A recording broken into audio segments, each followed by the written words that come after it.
अध्यक्ष जी कोई बात नहीं चलिए। अध्यक्ष जी आज आजमगढ़ आए हैं, देखिए क्या कहेंगे?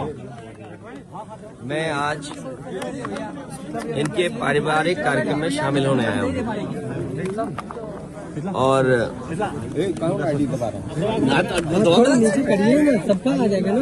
शादी का और पारिवारिक कार्यक्रम में मैं शामिल होने आया हूँ और बधाई देने आया हूँ परिवार को।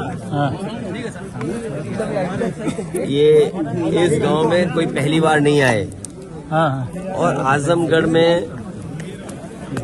पिछली बार भी जब मैं आया था तो एक शादी में आया था, अगर आपको याद हो, जून में।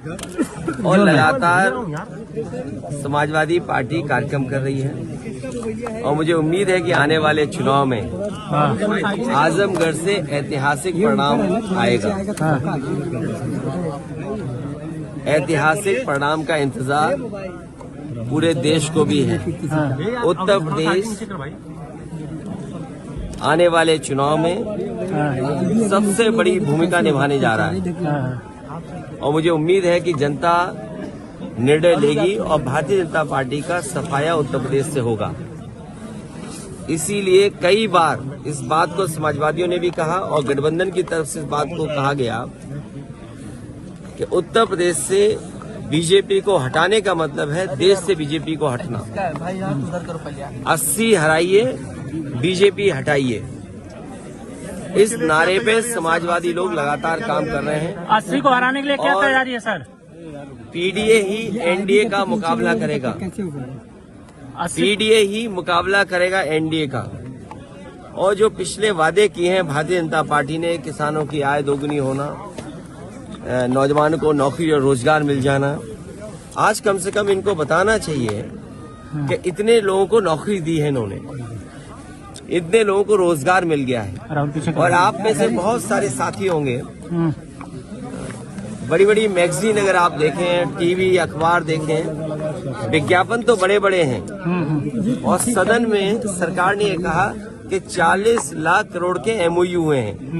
अगर 40 लाख करोड़ के एमओयू होंगे तो कम से कम आजमगढ़ में नहीं तो मऊ में नहीं तो जौनपुर नहीं तो बनारस, और बनारस नहीं तो गाजीपुर, बलिया या कम से कम गोरखपुर में इन्वेस्टमेंट तो आया होगा।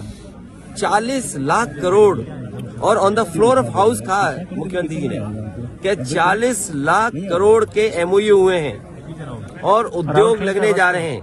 जिस सरकार के 2 साल यूं ही गुजर गए हों, तीसरा बजट आने वाला हो और उसके बाद जमीनें चिन्हित कर रहे हो कि हमें जिलों में जमीनें चाहिए तब इन्वेस्टमेंट आएगा, तो जिस सरकार ने तैयारी नहीं की, मुझे नहीं लगता है कि इन्वेस्टमेंट आएगा।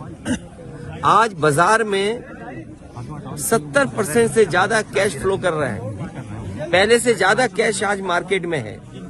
जिन लोगों ने ये कहा कि नोटबंदी होने से भ्रष्टाचार खत्म हो जाएगा, आपने, हमने, सबने तस्वीरें देखी हैं और मैं धन्यवाद देना चाहता हूं तमाम अपने यूट्यूबर्स को और चैनल के लोगों को, जिन्होंने झारखंड में जो पैसा पकड़ा गया उसकी तस्वीरें, उसकी वीडियो दिखाई। तो आखिरकार किसका फेलियर है ये?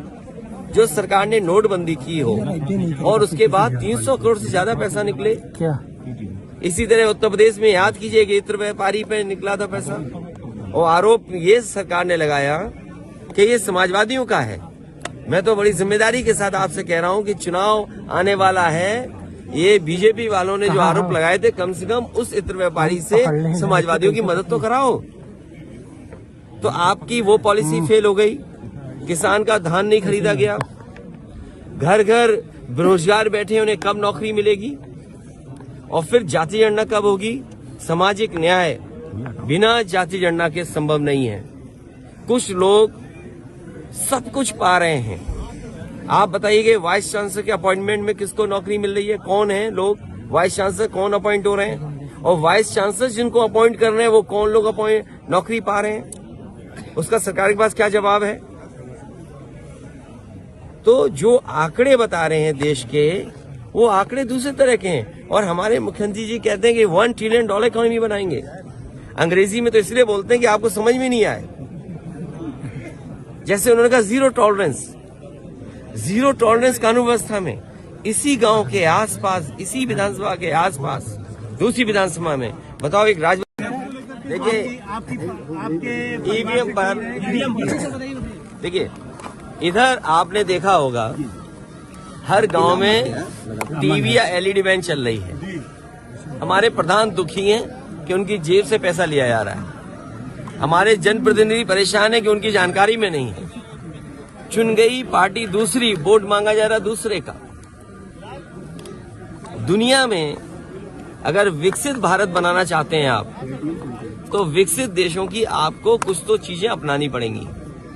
अगर विकसित देश अमेरिका है, विकसित देश जापान है, विकसित देश जर्मनी है और विकसित देश अगर इंग्लैंड मानता है अपने आप को, और दुनिया में बहुत सारे देश हैं, आप अपने देश को विकसित बनाना चाहते हैं तो सबसे पहले अपने लोकतंत्र पे लोगों का भरोसा जगाइए।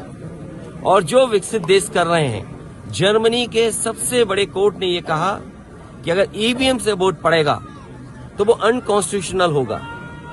क्या हम उस दिशा में काम करने जा रहे हैं? इसीलिए समाजवादी पार्टी का मानना है बीजेपी हटाओ, लोकतंत्र बचाओ, ईवीएम अपने आप हट जाएगी। सर 24 के चुनाव को लेके आजमगढ़ में सपा किसको लेके आ रही है? क्या दावेदार माइती जी को बना दिया जाए? तुम्हारा चैनल ही जाने किस दिशा में जा रहा है। सर सिग्नल किसी और सैटेलाइट से कनेक्ट। सर बीजेपी सांसद निरहुआ ने बयान दिया है कि आजमगढ़ 24 में अगर अखिलेश आएंगे तो चुनाव लड़ने में मुकाबला अच्छा होगा। बीजेपी सांसद दिनेश लाल यादव निरहुआ आज ही बयान दिया। देखिए मजा किसको आएगा, मजा तुम तो नहीं लेना चाहते हो। नहीं सर, बयान है मेरे पास। अच्छा बयान है तो कोई बात नहीं है, बयान अपने पास रखिए, रिकॉर्ड किए और खूब चलाइए आप। देखिए जनता तय करेगी। आप जिस पूर्वांचल एक्सप्रेसवे पे आते हैं, क्या उस गुणवत्ता से बना? आप में से जितने पत्रकार साथी खड़े हो, मैं फिर कहता हूं, और गूगल पे देख करके या वेबसाइट पे देख करके ऑफिशियल रिकॉर्ड निकालना। मुख्यमंत्री जी ने सदन में ये कहा कि जो गोरखपुर लिंक है वो 3000 करोड़ का बन रहा है। सच्चाई है कि वो 6000 करोड़ का है। तो सोचिए आप 90 किलोमीटर सड़क 6000 करोड़ की बन रही है, और कब बन जानी चाहिए थी, आज तक नहीं बन पाई। ये सवाल ही नहीं है आपके लिए। सर जिस गांव में आए हैं उस गांव की सड़कें बड़ी अच्छी थी। सरकार बनेगी तो और अच्छी होंगी। सर मंदिर उद्घाटन से निमंत्रण आया आपको? भगवान क्या से किसी का निमंत्रण नहीं आता, भगवान अपने आप बुलाते हैं सबको। आप जा रहे हैं? आप जाएंगे? भगवान, आपको पता है कि भगवान ने बुलाया हमें, और जब तुम्हें बुलाएंगे भगवान हमें भी नहीं पता होगा। तो अगर भगवान का बुलावा आ जाए तुम्हारे लिए तो क्या हमें पता होगा? सर खड़गे जी और सोनिया जी को बुलाया जब गया, बुलावा आएगा तो हम लोग जाएंगे। हम उसी परंपरा के लोग हैं, हम उसी परंपरा। सर एक बात बताएं, देखिए पीडीए के लोगों की कोई पूछ नहीं है। जमाने में जो यहाँ की आपकी स्थिति थी, वो एक संगठन वो क्यों आज नहीं उतने बार दिखाई दे रहा है? किसने बता दिया आपको? देखने में नहीं मिलता सर। उससे अच्छा परिणाम आएगा इस बार, देखिएगा। वो परिणाम की बात नहीं कर रहा हूँ सर, जनता के मुद्दों की बात कर रहा हूँ सर। जनता के मुद्दों पे समाजवादी पार्टी काम कर रही है, लड़ रही है, और आपको आगे आने वाले समय में परिणाम भी नहीं दिखाई कर रहा हूँ देगा। सर, मैं कह रहा हूँ उनके जमाने की वजह से ही आज लोकसभा संसदीय क्षेत्र कौन आएगा? सर हमें ये बताएं कि जिस तरह से टॉलरेंस इनका जीरो हो गया कि नहीं हो गया? और केवल एक घटना नहीं, आप पूरे उत्तर प्रदेश में देख लीजिए कितनी घटनाएं हो रही हैं। और जब एनसीआरबी का आंकड़ा आता है तो उसमें सबसे ज्यादा बेटियां, माताएं, बहनों पे कहीं अन्याय हो रहा है तो उत्तर प्रदेश में हो रहा है। और फिर आप ये क्यों भूल जाते हो? अभी शहीद हुए हैं लोग, हमारे फौजी शहीद हुए, और जब शहीदों का शरीर आया, पार्थिव शरीर आया, तो अधिकारियों के निर्देश ये थे कि उस कॉफिन को खोला नहीं जाएगा क्योंकि उसके अंदर कुछ था ही नहीं। और फिर हमारे आपके रक्षा मंत्री कहाँ गए? उन परिवारों के बीच में बैठने गए जिन परिवारों के सदस्यों की जान ले ली। क्या अधिकारियों पे उंगली नहीं खड़ी हुई, प्रश्न नहीं खड़े हुए?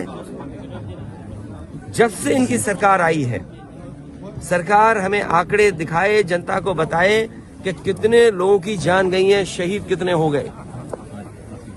वो आंकड़े कहाँ हैं? हर महीने कहीं न कहीं हमें खबरें मिलती हैं, सुनने को मिलता है कि इसकी जान चली गई।